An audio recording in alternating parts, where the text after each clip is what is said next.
Good morning and welcome to another episode of Coffee Chats with Toby. Today, I'm super excited to share with you a real big passion of mine, and that is what I call the mental game. So today, we're going to go through what the difference is between a physical and a mental game. We're going to relate that to sport, to exercise, to life. We're going to talk about the first steps in order of developing a mental game. And then later, we're going to make sure that you kind of get the full breadth of what it is and how it is that it can benefit you in your life. So first things first, what the hell am I freaking talking about? At the end of the day, I think that society in general is really good at talking about the easy stuff, talking about the things that are blatant and right in front of our eyes. And most of the time, that is the things that we can see, which is the physical world. Now, you would obviously, if you've watched a few of my videos so far, you kind of understand that I have a huge passion for psychology and the mindset around what it is to be successful in all different ways and walks of life. Whether it be looking after yourself from a health perspective, gaining success in business, in life, in exercise, or even just becoming a more productive human being.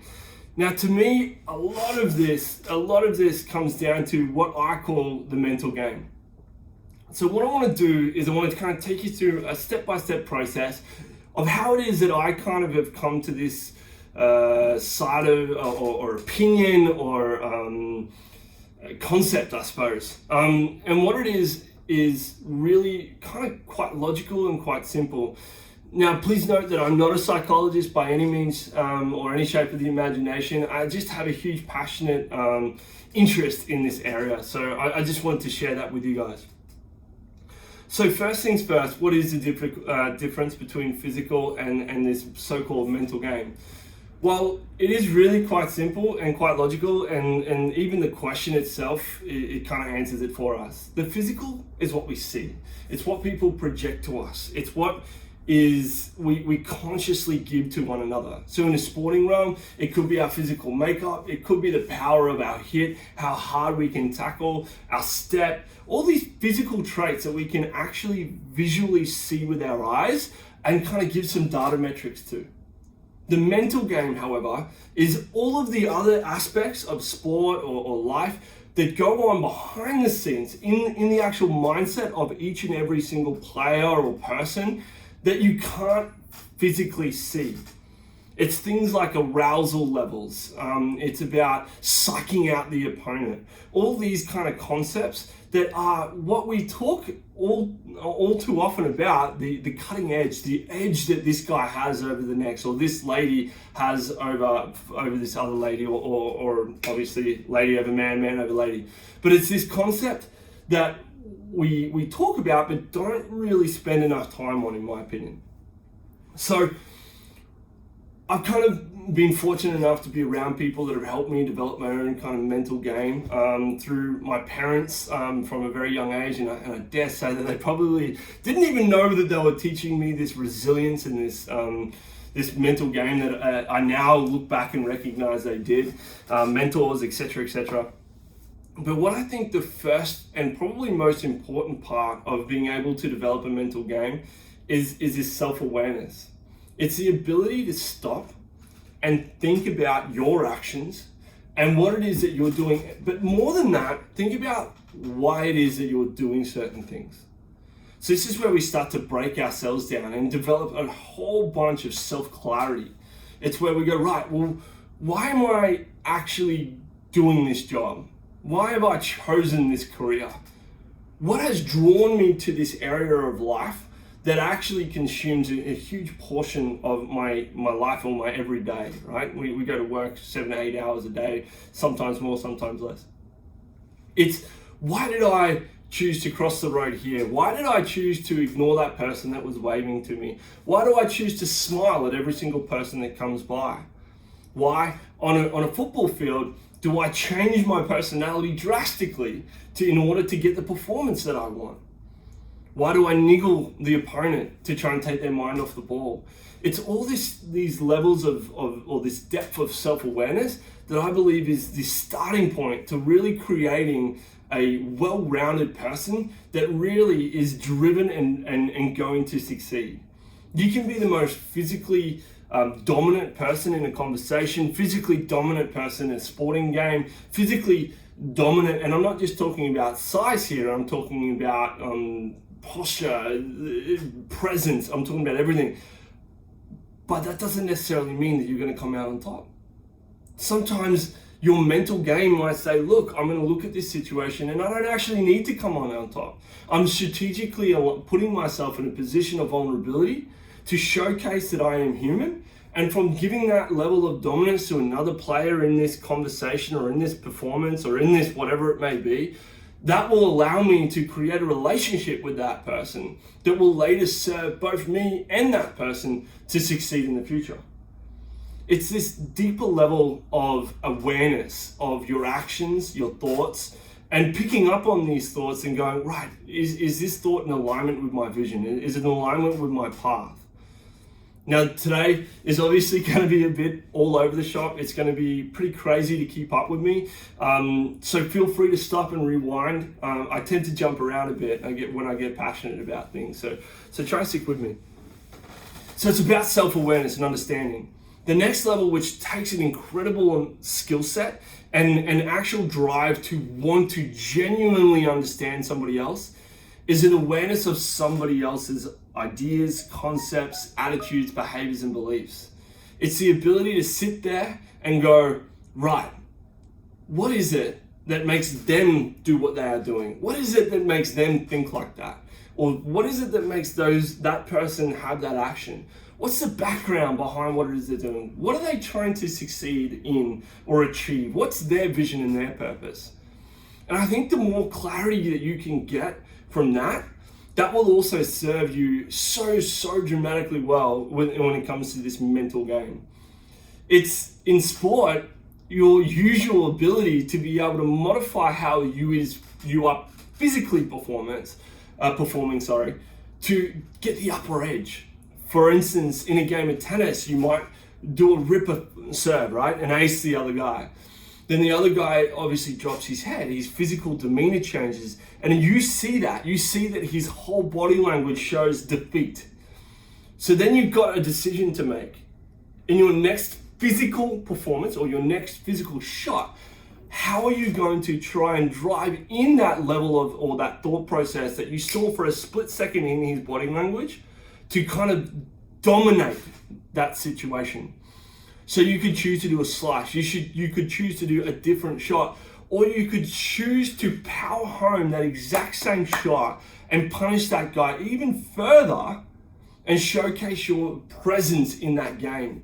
Even if it doesn't go in, or even if he gets the shot back, it's about showcasing that you're on top. It's that mental dominance that kind of comes into play. And we can use this in everyday life and in all different kind of concepts. I'm going to stick on sport for a moment and talk about one of the absolute greats in this area, Michael Jordan. Now, if you haven't seen The Last Dance on Netflix on Michael Jordan, I would very much suggest you go and do that. The documentary, if you will, was absolutely incredible. But the thing that I really took from it when I was using this concept of mental game and awareness of his headspace, I was thinking, every single show that I watched in the series, it's like, what the hell is going through that guy's mind? What is he thinking about? What makes him so dominant in this sport? But more than just the sport, he took over the world. And I think that a lot of this had to do with the fact that he was so sure of himself. His self-awareness was so incredible, and he was able to project the exact persona that he wanted, that he won games or beat opponents before he even stepped out on that court.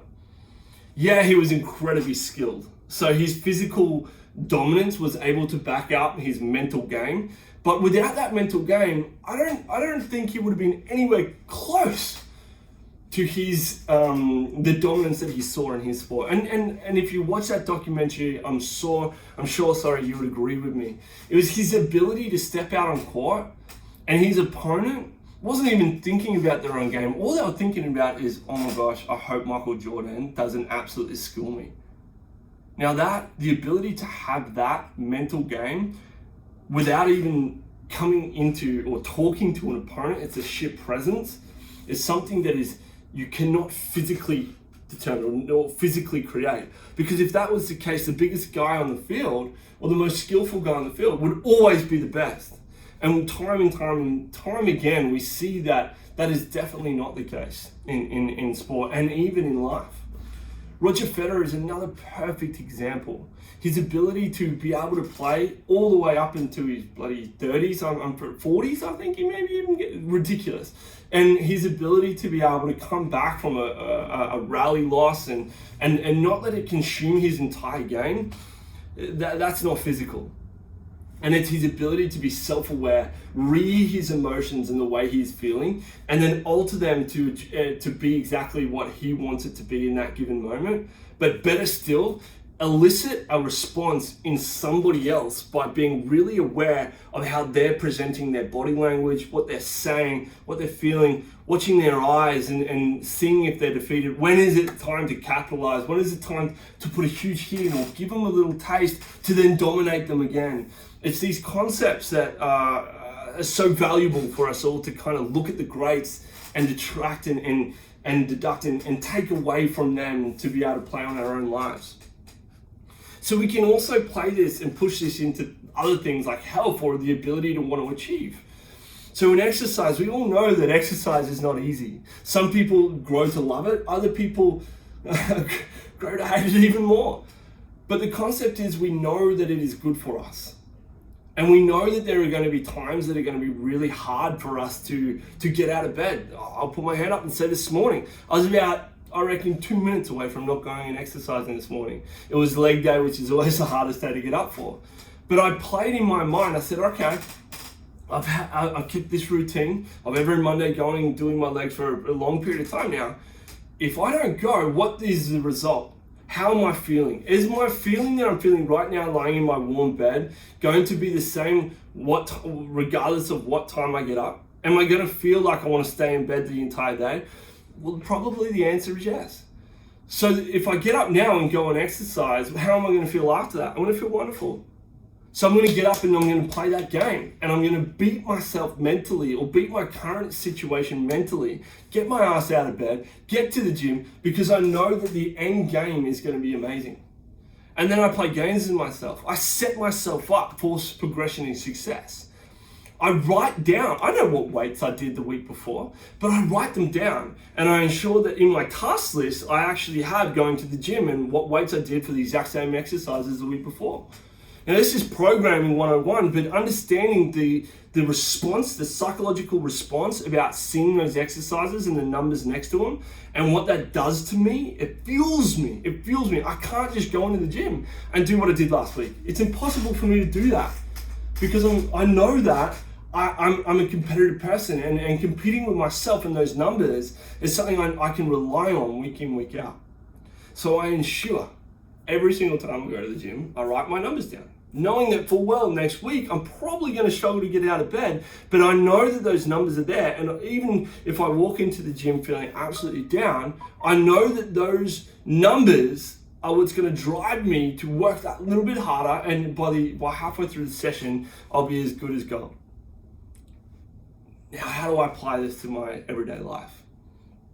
Well, this is becoming more and more apparent in today's society. More and more there's pressures on us to succeed. More and more there is this drive or this sex appeal towards entrepreneurship.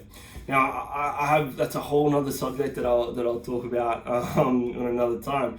But what it is your ability to succeed. There's more and more pressures on us to succeed. Now my level of success for myself, which is the only important thing, is going to be very different to each and everybody that I talk to.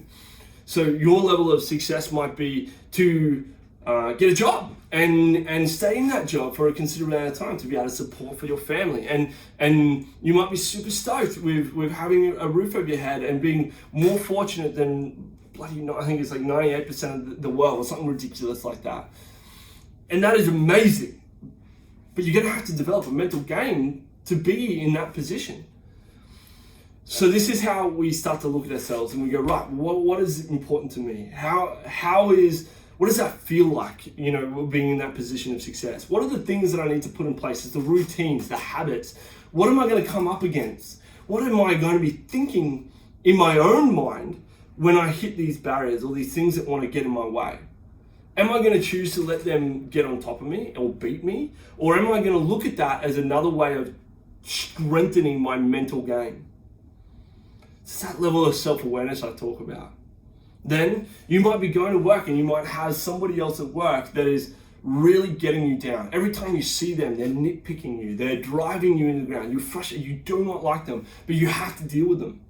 So you have two choices. You can decide to be a victim and get sucked into the game they're playing, their mental game, or you can sit back and go, no, I'm feeling good. I know what I'm about. I know my values. I know my beliefs. I know my vision. Why is it that this person has a attraction to want to nitpick me or drive into this? And then you can start to play mental games, right? You go, right, well, they're probably really insecure. They're probably having a lot of troubles themselves. Then all of a sudden, instead of hating them or getting depressed about yourself, you start to develop a level of empathy for these people. And it changes your entire concept. You start to change your mental game towards that guy or girl, and you go, right, far out, they must be really hurting, or they must be really struggling, or I must be doing something to them or making them feel a certain way to make them driven to want to treat me this way. Then you start to play through this level of clarity and awareness of both self and them to be able to try and look at the situation and manipulate it in a way that is only going to serve both you and that other person.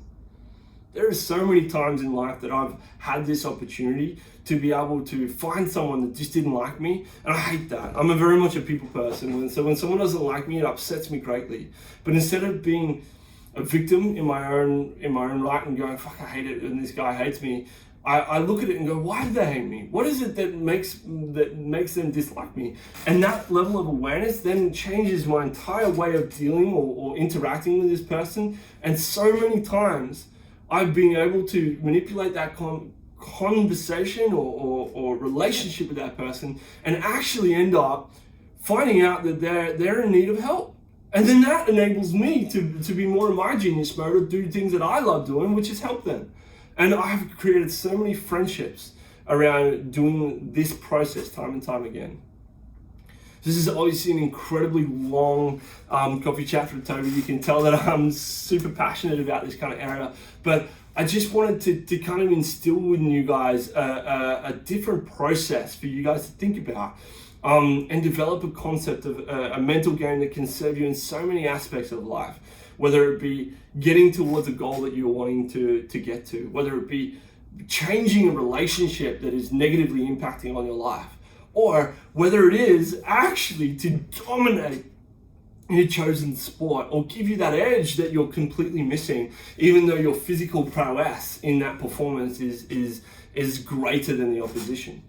It's about being able to put the physical and the mental, the in front of you, the things that you can visually see with the things going on behind the scenes, and put these two things together to be able to really capitalize and gain the success in whatever chosen area that you are playing in.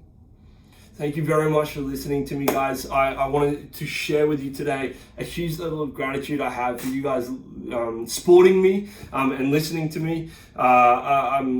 I cannot thank you guys enough, and I really hope that it helps you in whatever little or big way in your life.